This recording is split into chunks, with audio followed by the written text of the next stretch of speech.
Assalamualaikum warahmatullahi wabarakatuh.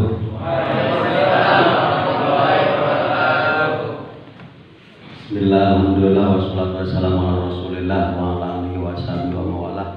La haula wala quwata illa billah, amma ba'du.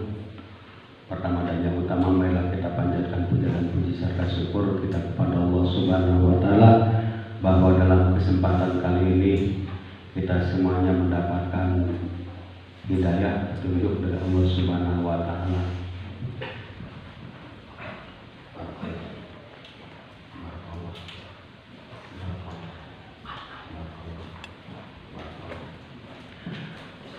Salawat dan salam semoga tetap tercurah limpahkan disampaikan kepada junjungan kita Habibana wa Nabiyana Muhammad sallallahu alaihi wasallam, kepada keluarganya, kepada para sahabatnya, termasuk kepada kita semuanya. Semoga kelak besok di yaumil qiyamah mendapatkan sawatul uzma dari junjungan kita, terutama sekarang lagi musim Maulud, sehingga tempatnya membaca sholawat kepada Kanjeng Nabi Muhammad sallallahu alaihi wasallam lebih utama di bulan ini mungkin.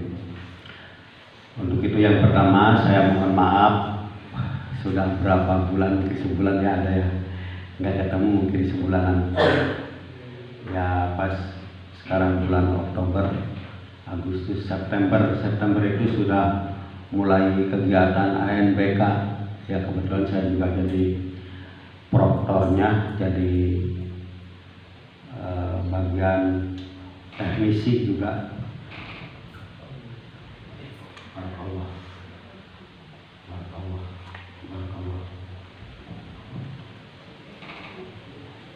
Teman saya jadi proktor, saya jadi teknisi bagian megang komputer. Jadi saya tidak bisa untuk menyampaikan materi dalam satu bulan ini, mungkin kegiatannya karena full penuh ya. Di antaranya ya minggu-minggu pertamanya diawali dengan training siswa-siswi untuk mengikuti kegiatan ANBK. Setelah berikutnya itu ketepatannya itu hari Senin Selasa semuanya kegiatan ANBK itu. Barakallah.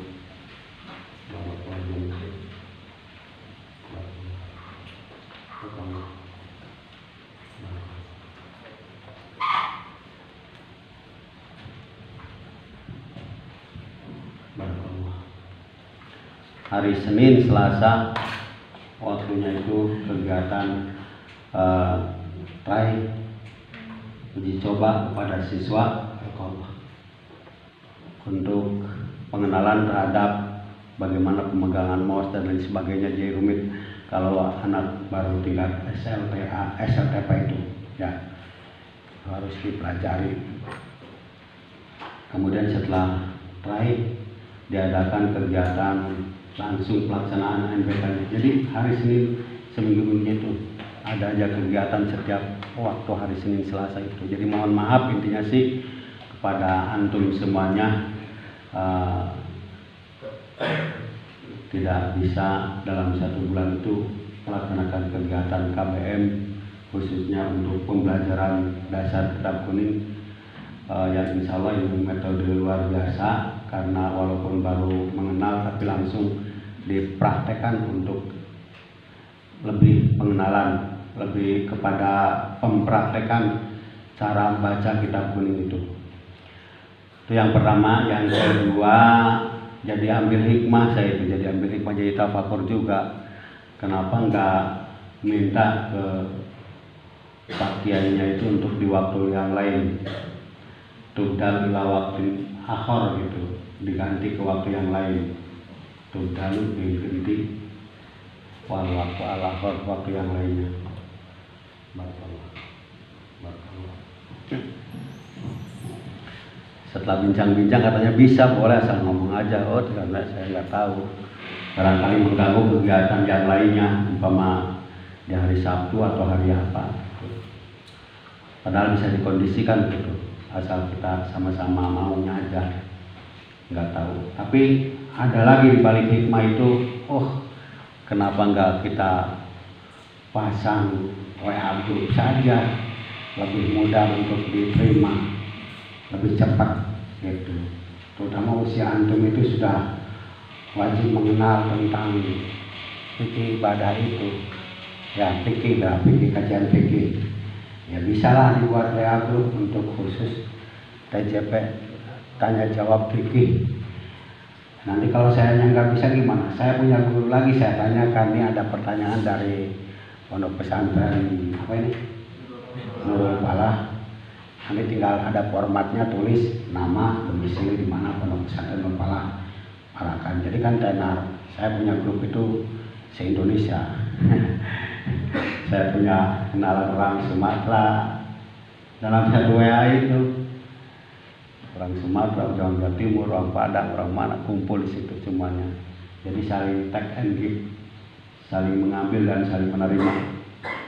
Jadi ketika saya ada Assalamualaikum warahmatullahi wabarakatuh. Ketika saya ada permasalahan fikih, saya tanyakan di grup gitu. Jadi proses tanya jawab aja gitu.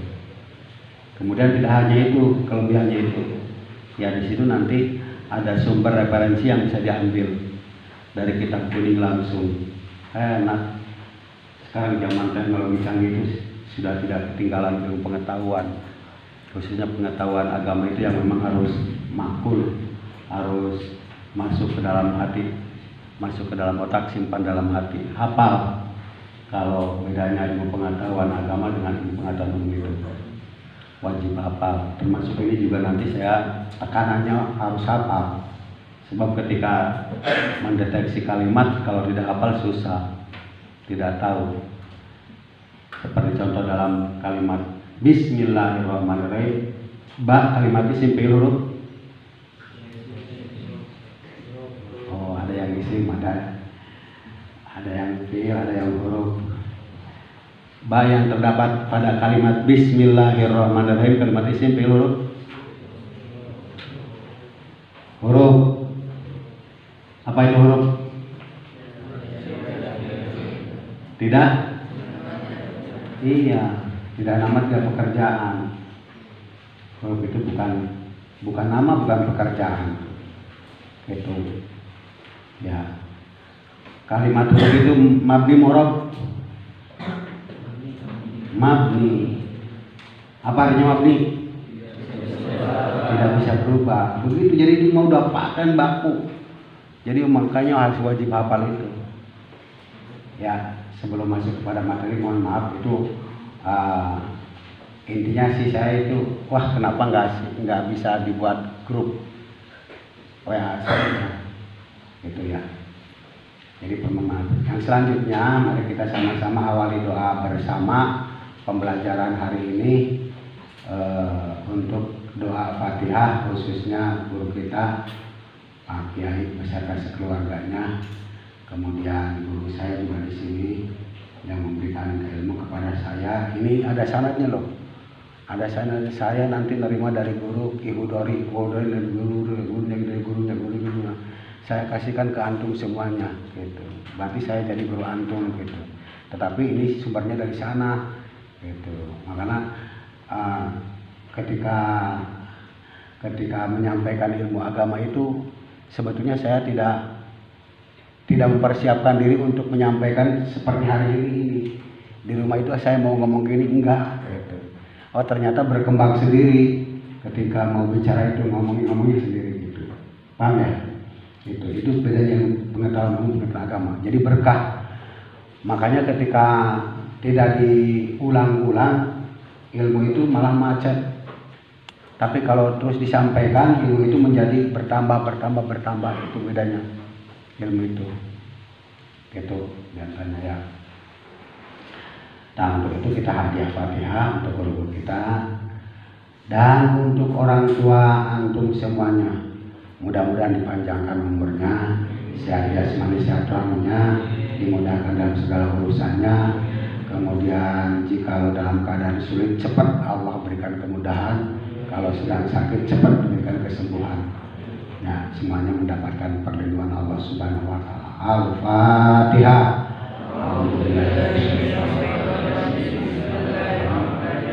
Alhamdulillah.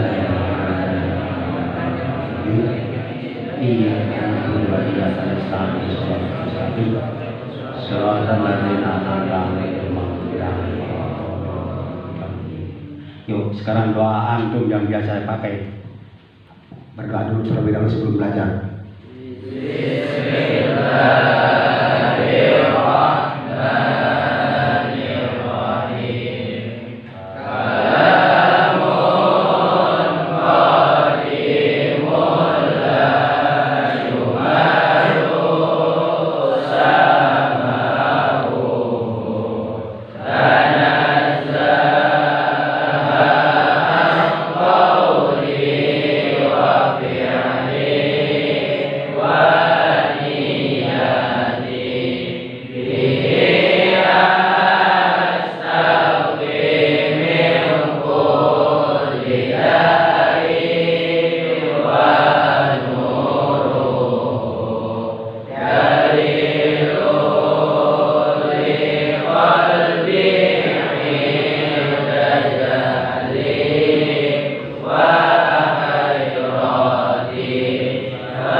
Bismillahirrahmanirrahim. Ikuti. Bismillahirrahmanirrahim. Bismillahirrahmanirrahim. Nawaitu ta'aluma.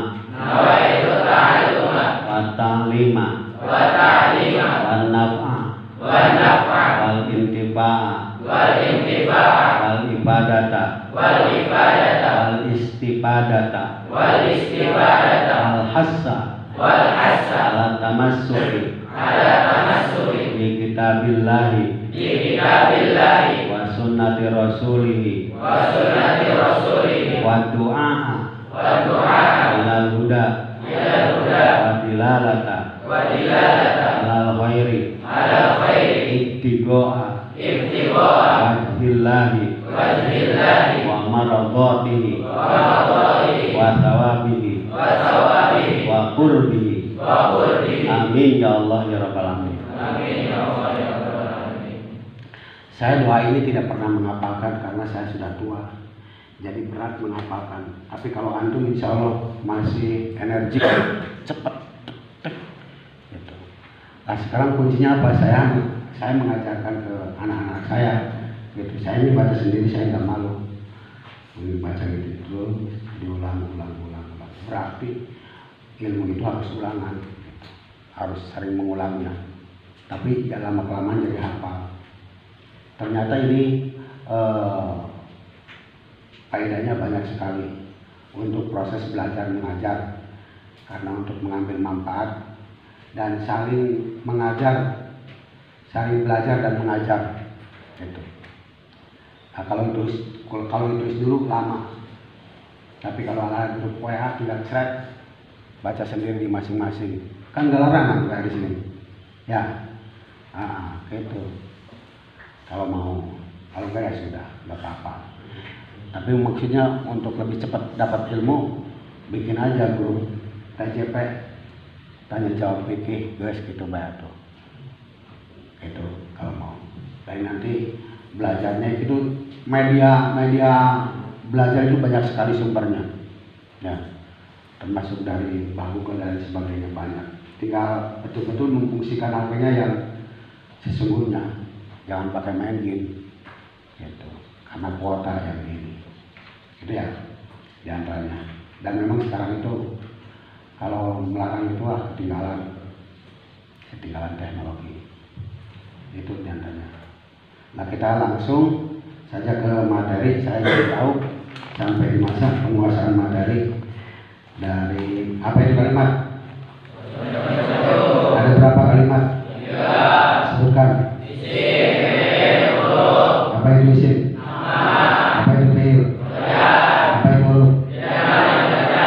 Ada berapa kalimat fi'il? Fi'il ada berapa? 3. Sebutkan. Apa fi'il madhi?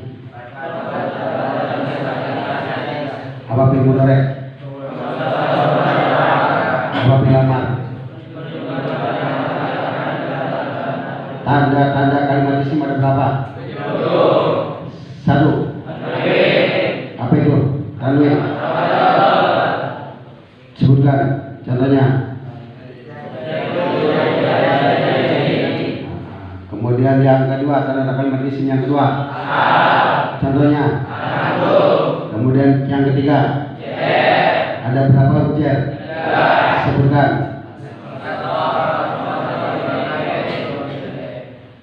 Contohnya. Bismi Zaidin Rabbil Alamin. Kemudian tanda kalimat isim yang keempat. Ada berapa huruf jar? Sebutkan.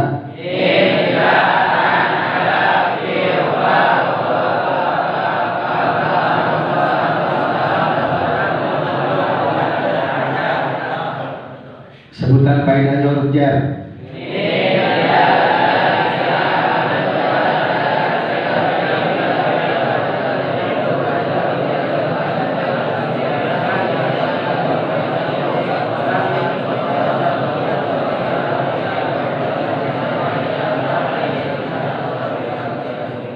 Tanda-tanda kalimat isim yang kelima apa? Apa itu mudhaf? Apa itu apa? Apa mudhaf ilaih? Ya. Sekarang tanda-tanda kalimat isim yang keenam apa? Ada berapa musnad ilaih? Sebutkan.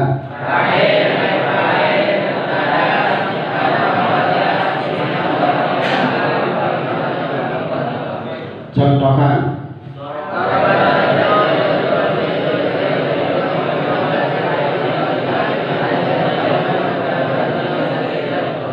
Tanda-tanda kalimat isim yang ketujuh ada tanda kalimat isim yang ketujuh apa? Apa itu tidak? Ada berapa huruf tidak? Sebutkan. Contohkan. Faedahnya huruf tidak. Sebutkan.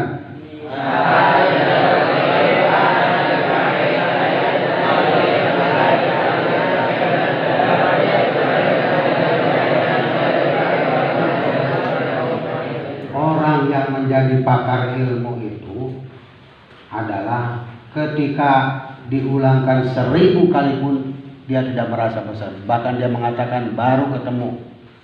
Gitu. Itu namanya pakar ilmu. Jadi jangan bosan untuk seperti itu. Sebab nanti akan berkahnya lain melekat. Gitu. Melekat dalam hati. Makanya menjadi pakar ilmu itu walaupun 1000 kali ulangan, 1000 kali balikan, dia tidak pernah bosan. Bahkan mengatakan dia baru ketemu ilmu ini. Begitu. Ya. Lanjut.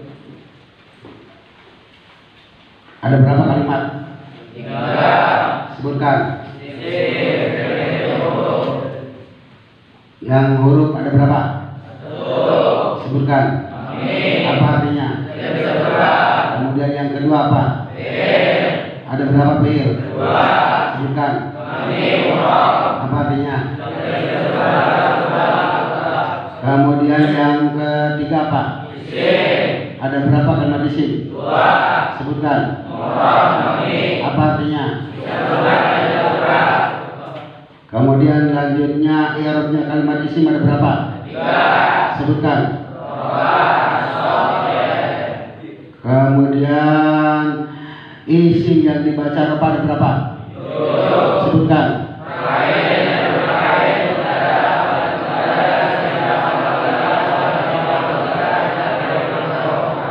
Kemudian isim yang dibaca nasab ada berapa? 15. Sebutkan.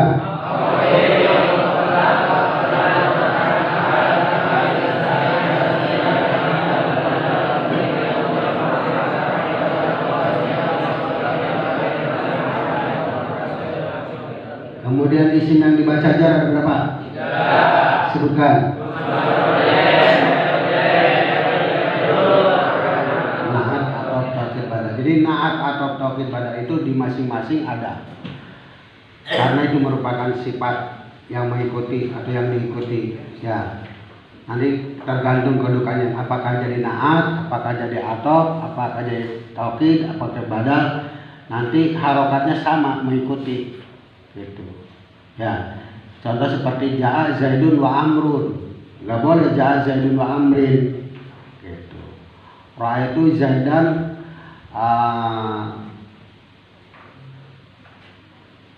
Ra'aitu saya melihat Zaidan kepada Zaidan wa Amron dan Pak Amar. Amron jadi Zaidan ikutin gitu. Tanda bacanya itu begitu. Jadi ternyata kalau saya cermati di dalam kitab apa saja gitu, sebesar kitab apapun, ternyata yang hanya dibahas itu hanya kalimat itu.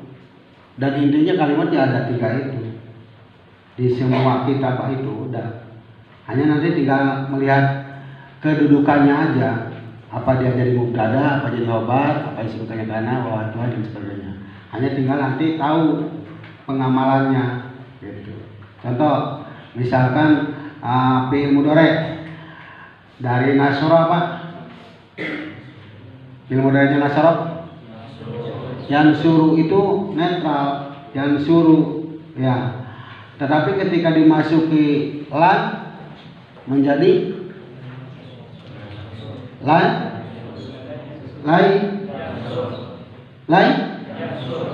yansur. Layan suro. Lah kenapa layan suro? Karena lan itu merupakan amil nawasi. Beda lagi ketika kemasuki lam yan sur. Itu amil jawazi. Gitu. Ya. Maka apa yang disebut dengan ilmu nahwu? Ilmu nahwu adalah lupa. Ilmu nahwu adalah pada akhir kalimat. Kalau sorof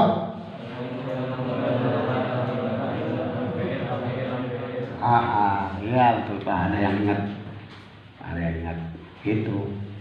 Kata saya juga pokoknya walaupun kita nggak cerdas juga kalau kita banyak mengulang-ulang insya Allah hafal lama-kelamaan juga. Makanya ada kisah Ibnu Hajar al-Asqalani itu. Ya, Ibnu Hajar al-Asqalani itu disebut Ibnu Hajar anaknya batu. Ya, Ibnu kan anak, Hajar batu. Ibnu Hajar al-Asqalani itu ya boleh dikatakan maksudnya lemah gitu. Tapi dia mencari ilmu kesana kemari tidak masuk, saya masuk. Pas pulang aja mondok gitu, pulang mondok dari Kiai Anu misalkan melihat tetesan hujan di atas batu itu kecil gitu. Tapi lama-lama jadi dekok. Dekok itu bahasa Inggris katanya. Ya, kentong, legok, ya, lamun bolak balik dekok dong. Kalau bolak balik dekok dong, bolak balik dekok apa? Betul? Apa? Saya balikkan dekok. Balikkan di dekok karena sahir.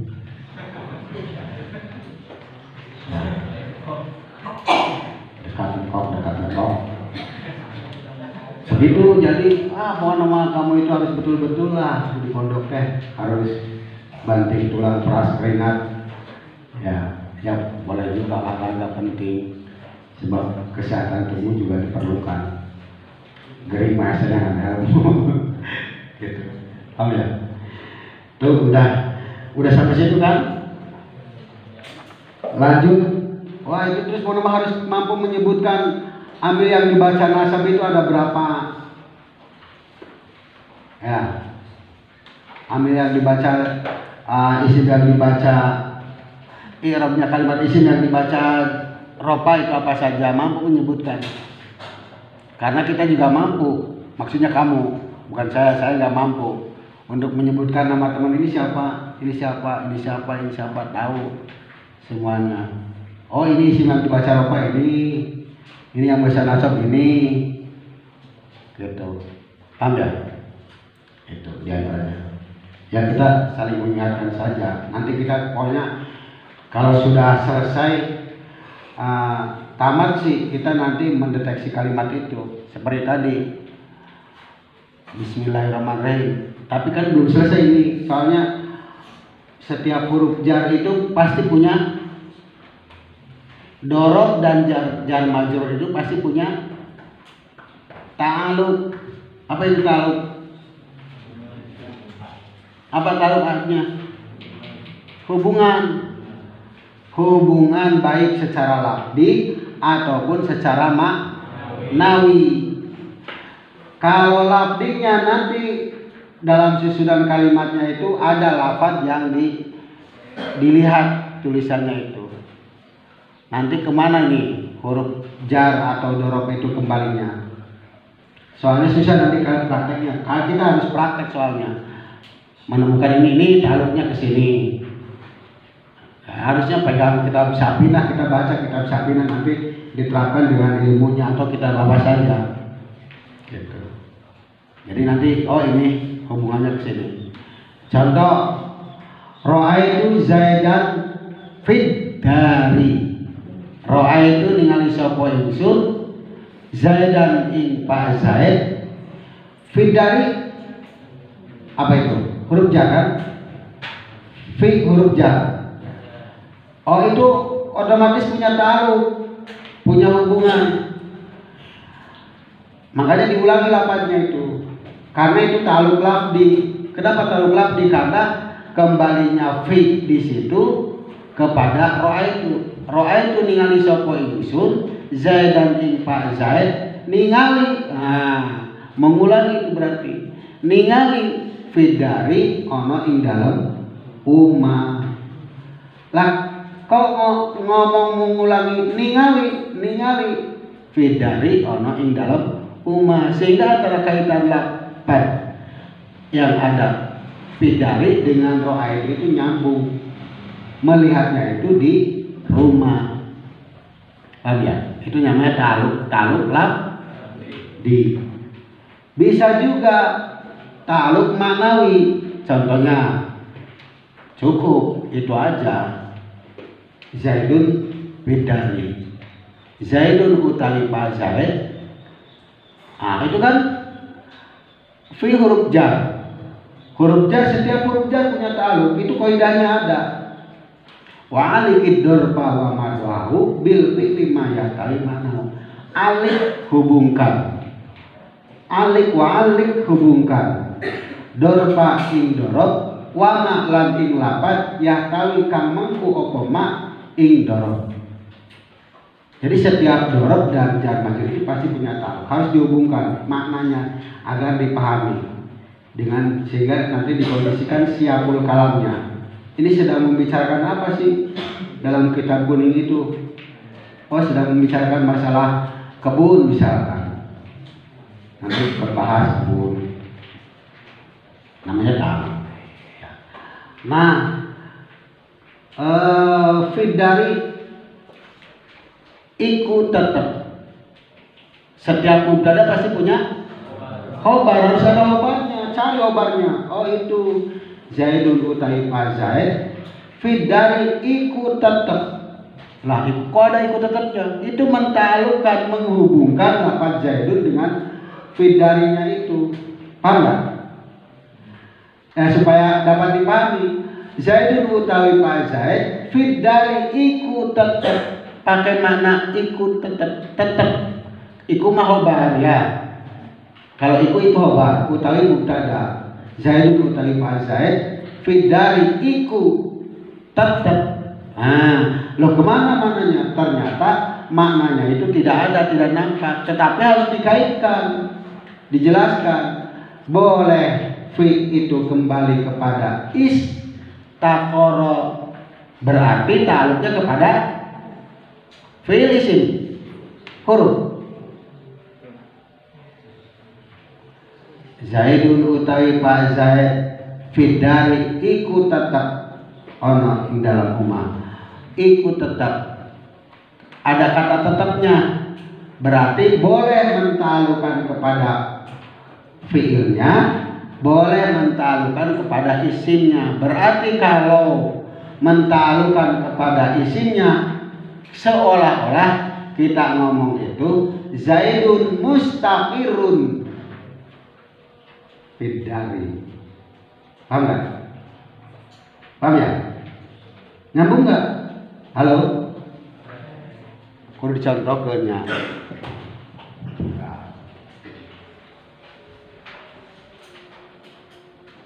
Zaidun fidari.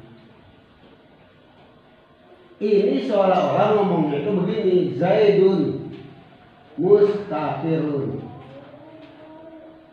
fidari. Ini yang menjadi hobarnya. Cuma tidak ditampakkan, cukup itu Kak. Tidak ditampakkan saja, jadi baik. Ikut tetap. Paham ya? Nah nanti kalau kembalinya kepada isim fa'il berarti otomatis dari istaqara yastaqiru, terus istiqraron fahuwa mustaqirun. Oh ini